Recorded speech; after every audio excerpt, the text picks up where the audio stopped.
Good afternoon. This is All India Radio, and I'm Anuja Kumar with the Midday News.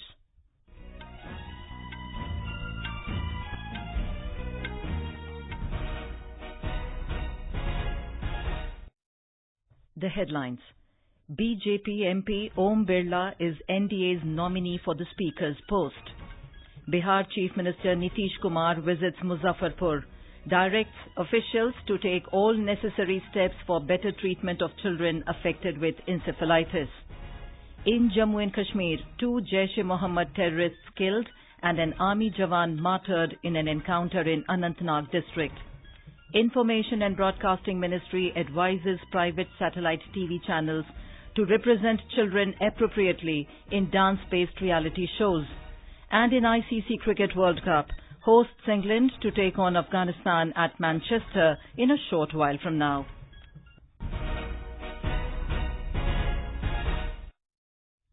BJP MP Om Birla is the NDA's nominee for the Lok Sabha Speaker's post.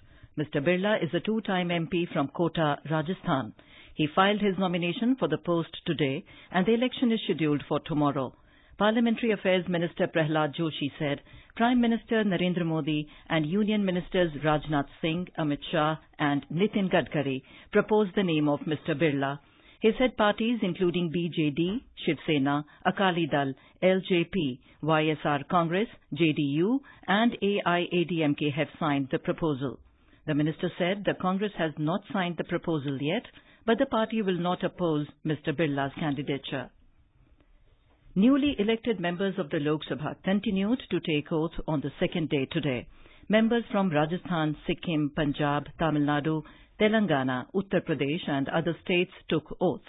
Notable among them are BJP's Om Birla, Rajavardhan Rathore and Sunny Deol, Congress's Karti Chidambaram and Manish Tiwari, DMK leaders A. Raja and Kanimore, Samajwadi Party's Mulayam Singh Yadav and Asaduddin Uwaisi of AIMIM.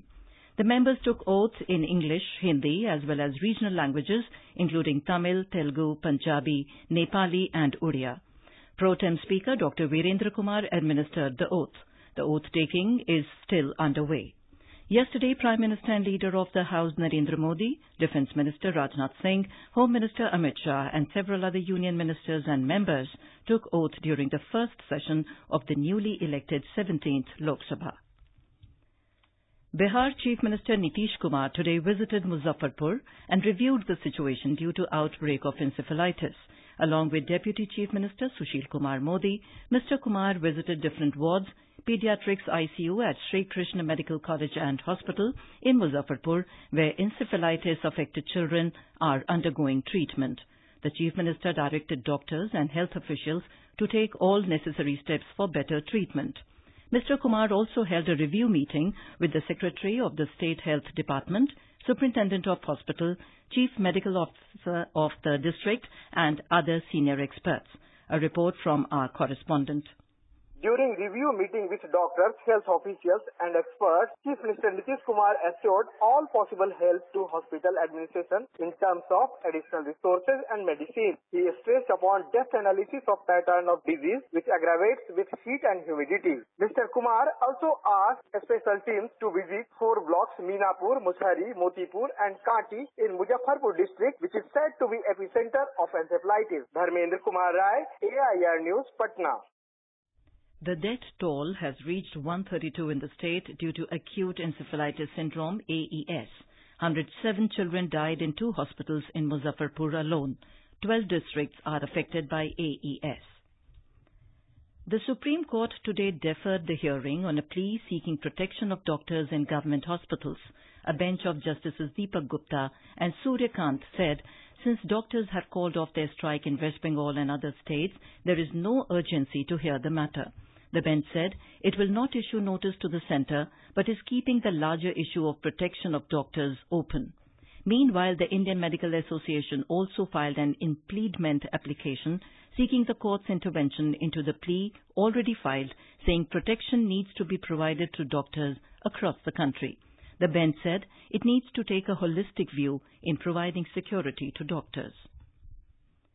In Jammu and Kashmir, 2 terrorists were killed and an army Jawan was martyred And in an encounter in Anantnag district early this morning, security sources said another army man has sustained injuries in the encounter, which is still on at the Marhama Bijbihara area.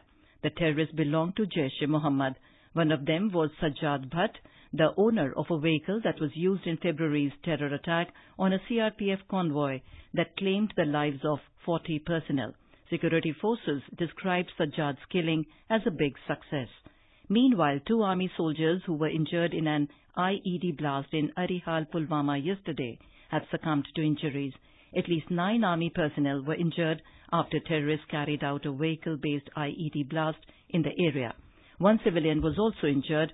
An army spokesman said other injured personnel are undergoing treatment at a hospital. A meeting of the Congress top brass, including Sonia Gandhi and party chief Rahul Gandhi, was held in New Delhi today. The meeting was held to decide the strategy on matters such as Lok Sabha Speaker's election. Congress leader Adhir Ranjan Chaudhary said the issue of appointment of the leader of the Congress party in Lok Sabha was not discussed during the meeting. The Supreme Court has agreed to hear tomorrow a plea of Gujarat unit of Congress challenging the decision of the Election Commission to hold separate by-polls to 2 Rajya Sabha seats.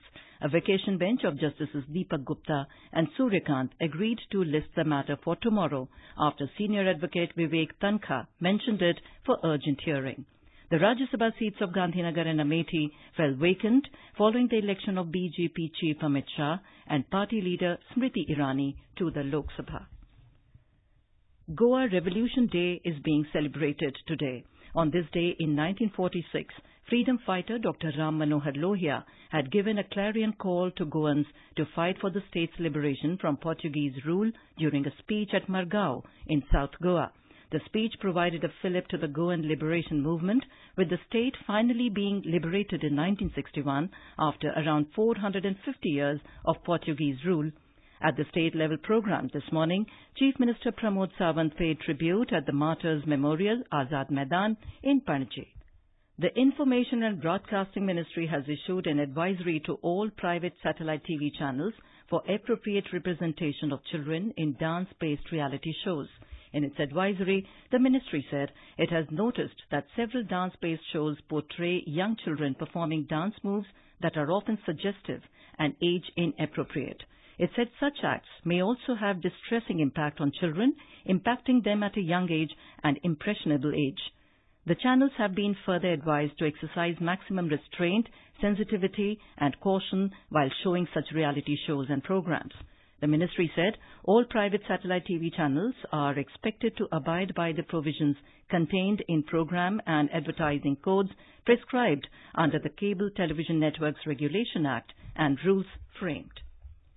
As per the rules, no program should be carried on TV which denigrates children, and further, that programs meant for children should not contain any bad language or explicit scenes of violence.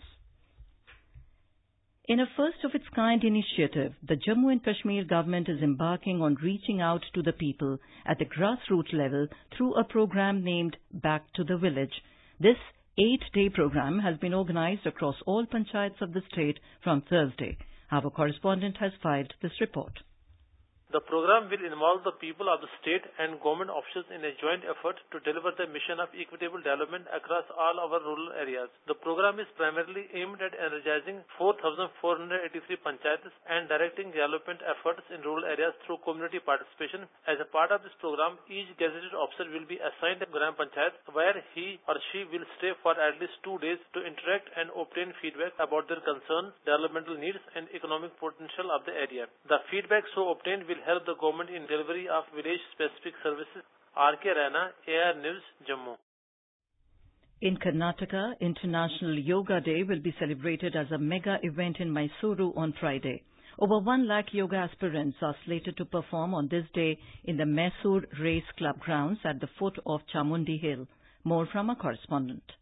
Yoga rehearsals are going on in Mysuru, in which members of various yoga associations, educational institutions, industries and corporate houses are participating. Even central government organizations like CFTRI and BEML are taking part in the event. As many as 194 segregations are created for the participants to perform without clutter. The Nodal Officer for International Yoga Day from Ayush Department, Dr. Harish Babu, has said that people are voluntarily taking interest in the event. Interest in the people is very much increasing, and people themselves are approaching to get part in this event. And the program happens to be from 6 o'clock till 8:30. And in this Yoga Day, we all should take part, make yoga as part of our life, as a regular routine. The district administration has made arrangements to ply the public road transport buses from 4 a.m. onwards from different parts of the town on June 21st to bring people to the event. Sudhindra, AIR News, Bengaluru.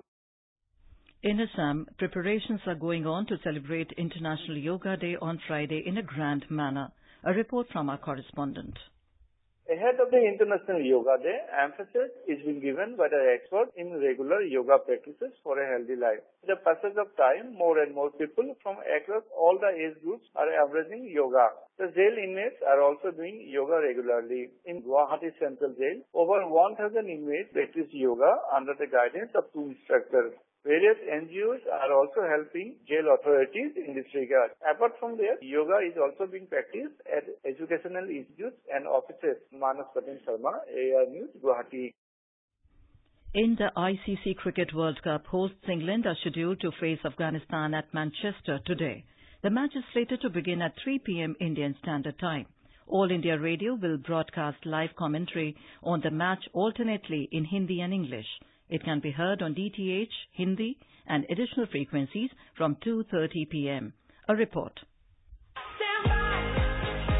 The Britons, who will be without their opener Jason Roy, are currently 4th in the 10-team points table with 6 points, while the Afghan team, which is yet to register a win, is at the bottom. The weather is partly cloudy in Manchester today and there are 50% chances of rain during the day. The points table is led by defending champions Australia. They have 8 points. New Zealand is second with 7 points. India also have 7 points, but they are third as the Kiwis have a better net run rate. Bangladesh, which brilliantly chased down a 322-run target set by West Indies yesterday, are 5th in the table, a place below England. Sri Lanka is 6th, followed by West Indies at 7th, South Africa at 8th, Pakistan at 9th and Afghanistan at the bottom. With Savi Hassan Khan, Anuja Bhardwajan, The Sensex at the Bombay Stock Exchange climbed 84 points to trade at 39,044 a short while ago. The Nifty at the National Stock Exchange added 23 points to 11,695. At the foreign exchange market, the rupee appreciated 8 paise to 69 rupees 83 paise against the dollar in afternoon deals. In China, at least 12 people were killed and over 100 injured after 2 strong earthquakes jolted the southwest Sichuan province, while the first 6-magnitude earthquake shook Changning County of Yibin City late yesterday. The second tremor of 5.3 magnitude hit the area this morning. A series of at least 4 aftershocks were felt in a span of 40 minutes after the first quake, the strongest of which had a magnitude of 5.1. More than 4,000 people were relocated as dozens of structures collapsed. Egypt's first democratically elected president, Mohamed Morsi, was buried today amid heavy security in Cairo. He died yesterday after collapsing during a court session. Rights groups have called for an independent and transparent probe into the detention conditions and death of the former leader. And now, before we end the bulletin, the headlines once again. BJP MP Om Birla is NDA's nominee for the Speaker's post. Bihar Chief Minister Nitish Kumar visits Muzaffarpur, directs officials to take all necessary steps for better treatment of children affected with encephalitis. In Jammu and Kashmir, 2 Jaish E Mohammad terrorists killed and an army Jawan martyred in an encounter in Anantnag district. Information and Broadcasting Ministry advises private satellite TV channels to represent children appropriately in dance-based reality shows. And in ICC Cricket World Cup, hosts England to take on Afghanistan at Manchester in a short while from now. For details of these stories and more, log on to our website www.newsoneir.nic.in. And with that, we end the Midday News.